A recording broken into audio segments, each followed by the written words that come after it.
Assalamualaikum warahmatullahi wabarakatuh. Yang terhormat Bapak Dr. Ari Eksandi, SEMAK.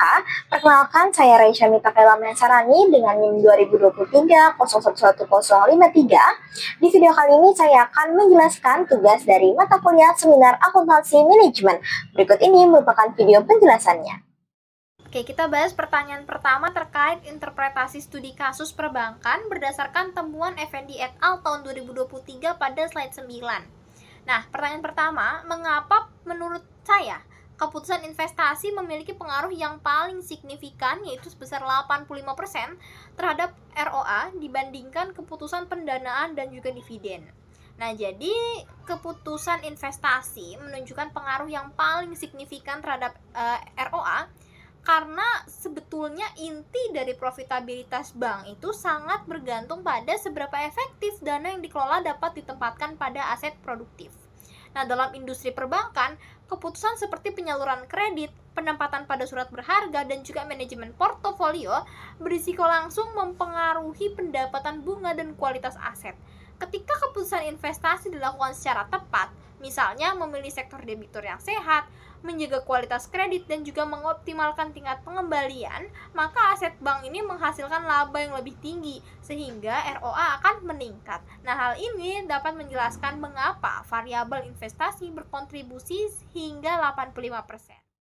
Oke, next pertanyaan selanjutnya, jika keputusan pendanaan seperti penerbitan utang atau saham tidak menunjukkan pengaruh yang signifikan terhadap ROA, yaitu hanya sebesar 23% saja, apakah berarti keputusan pendanaan itu tidak penting? Jelaskan argumen.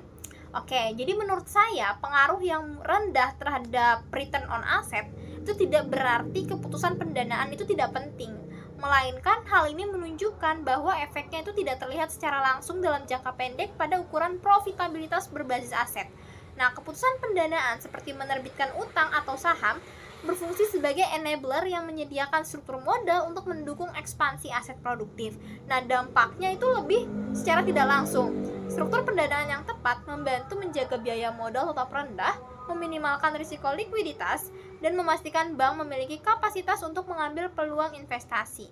Nah, jika keputusan pendanaan tidak signifikan terhadap ROA, hal ini bisa berarti struktur modal bank itu relatif lebih stabil, biaya dana dapat diprediksi atau variabilitasnya itu kecil dibandingkan.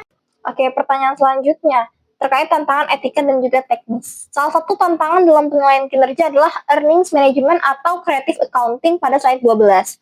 Nah, jelaskan dengan contoh bagaimana praktik ini dapat memanipulasi rasio profitabilitas seperti net profit margin. Dan apa dampak jangka panjang bagi para stakeholders. Oke, jadi di sini earnings management ini dapat memanipulasi rasio profitabilitas seperti net profit margin sebenarnya melalui pengaturan waktu pengakuan pendapatan dan juga beban yang tidak mencerminkan kondisi ekonomi sebenarnya. Misalnya suatu perusahaan dapat mempercepat pencatatan pendapatan yang seharusnya jatuh pada periode berikutnya, atau juga bisa menunda pencatatan beban seperti biaya perawatan, lalu juga penyusutan ataupun cadangan kerugian. Nah, praktik ini akan membuat laba terlihat lebih tinggi sehingga NPM akan tampak meningkat. Padahal performa operasionalnya sebetulnya tidak berubah. Nah, lalu dalam jangka panjang, tindakan ini sebenarnya bisa merugikan stakeholder karena informasi laporan keuangan akan menjadi tidak reliable. Nah, keputusan investasi juga bisa salah arah dan risiko perusahaan ini tidak terlihat secara jelas. Nah, ketika praktik ini terungkap, kepercayaan publik akan menurun dan reputasi perusahaan bisa rusak dan juga perusahaan dapat dikenakan. Baik, kita next pertanyaan selanjutnya, yaitu sebagai seorang manajer, langkah apa yang akan saya ambil untuk memitigasi risiko manipulasi data dan memastikan transparansi dalam proses penilaian kinerja di departemen saya?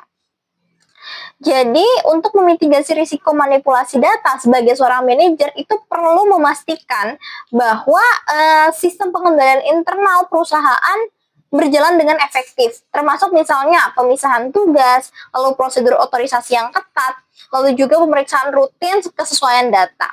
Nah, pemanfaatan teknologi seperti ERP dan juga dashboard otomatis juga sebenarnya sangat penting karena sistem ini bisa mencatat transaksi secara real time, lalu juga memiliki jejak audit yang transparan, dan juga bisa mengurangi ketergantungan pada input manual.